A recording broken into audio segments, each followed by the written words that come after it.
Mile 291.6, I have made it to the legendary Southern Cookie Lady. She's got a free cookie, water, and a trash can at her house. So I'm gonna walk up the road here and see what I can find. And already I see a little house at the end of the road. Awesome. This is one of those cool examples of trail magic, but this is one that's well known on the trail. In fact, I saw several YouTube videos before coming out here months ago talking about the Cookie Lady, so it's kind of a cool thing to see it in reality. Just people out here right next to the trail, living their life and showing a little love to the hiking community. And there it is, just a beautiful thing, peanut butter cookie. And as it says on the canister, first one's free, and I bought another one for $2. And a great supply of spring water so I could refresh my water supply, because last night I slept at a campground with no water. So again, the trail has provided. Thank you so much, Southern Cookie Lady. Pretty awesome.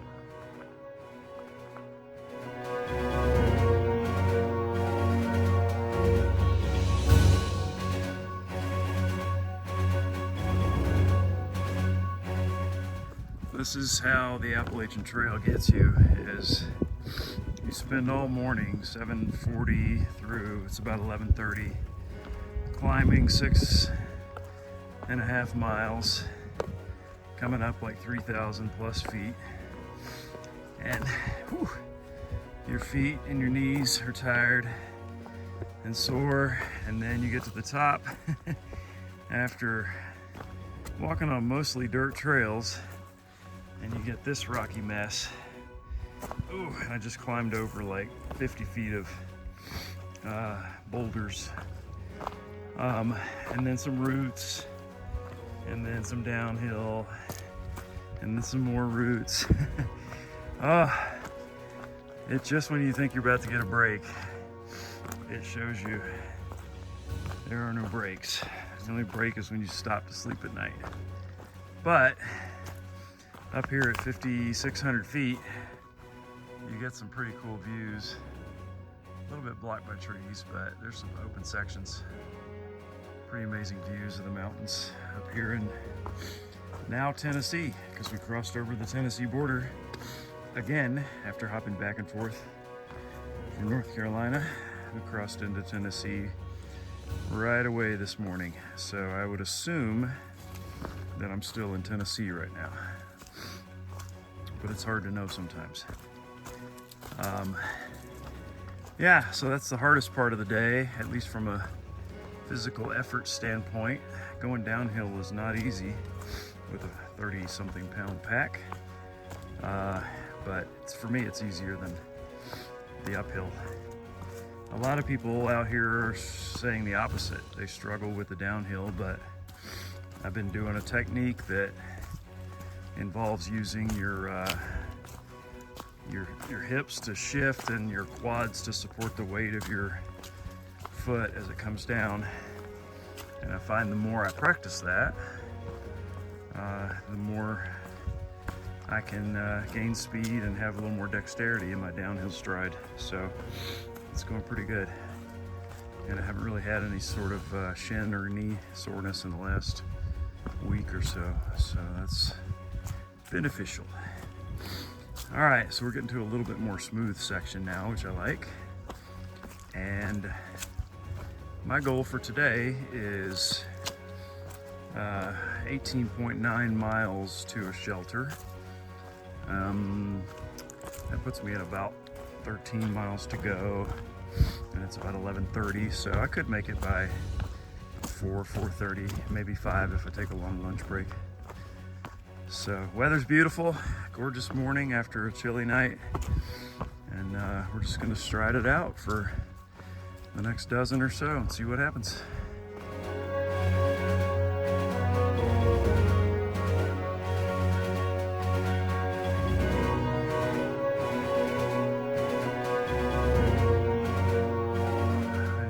is just a little descent off of one of the hardest sections of the AT, coming down, and you see somebody's placed a few sticks in the shape of 300. That's 300 miles in 26 days on this trail. And this part was very tough. Very, very tough.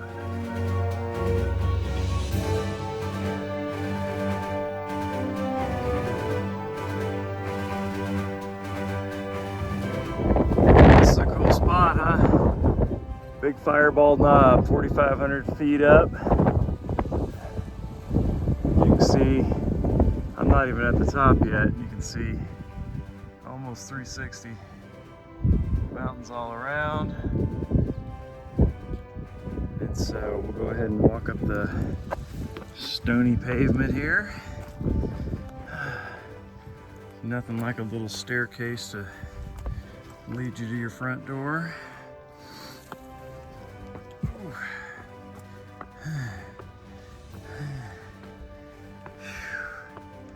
And there's some more of the view. Oh, goodness.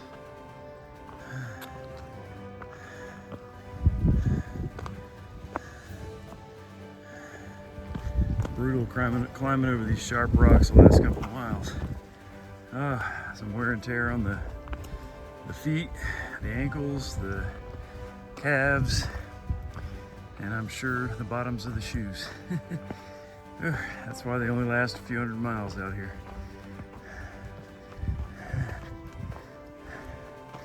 Ooh.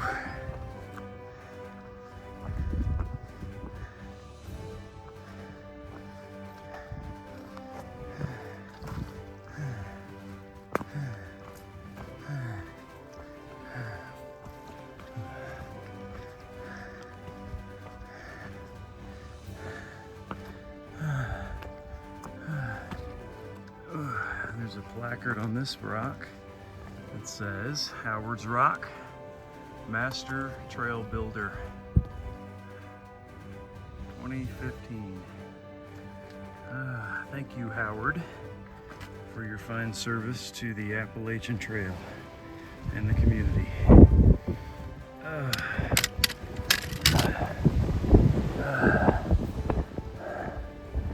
There we go. That's a lot of populated land out there. I don't even know how many miles. It's probably, you can probably see across 20 or 30 miles of space there. And down into the valley.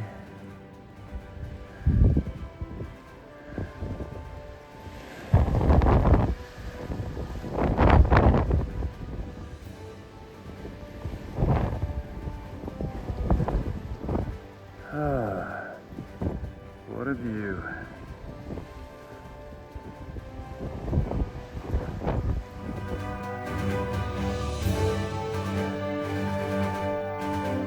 Okay, here I am standing up on top of Big Butt.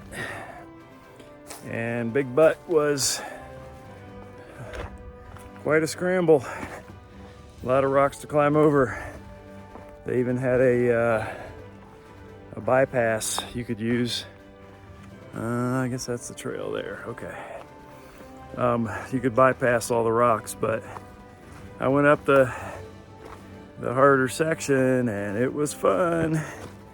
And now I've got about 4.3 miles, mostly downhill, left to camp tonight. So I'm very happy. All the climbing today, my 19-mile day, is just about over. And now I just get to cruise for about an hour and a half or so down to the shelter site. Oh, at least that's what I think. We'll see how rocky it gets.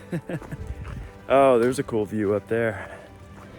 Let's see, I'll turn the camera around. Maybe you can see off in the distance there, there you go. I'm gonna go and walk down the trail and see if that view gets any better down here.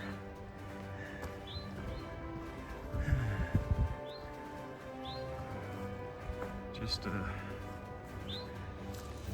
awesome sight. Maybe if I come down this way a little bit. Kind of blocked by the trees, but we're up at 4,800 feet, so almost a mile up. And there you go. You can see a little city, little town down there, and some mountains in the background. That's the top of Big Butt.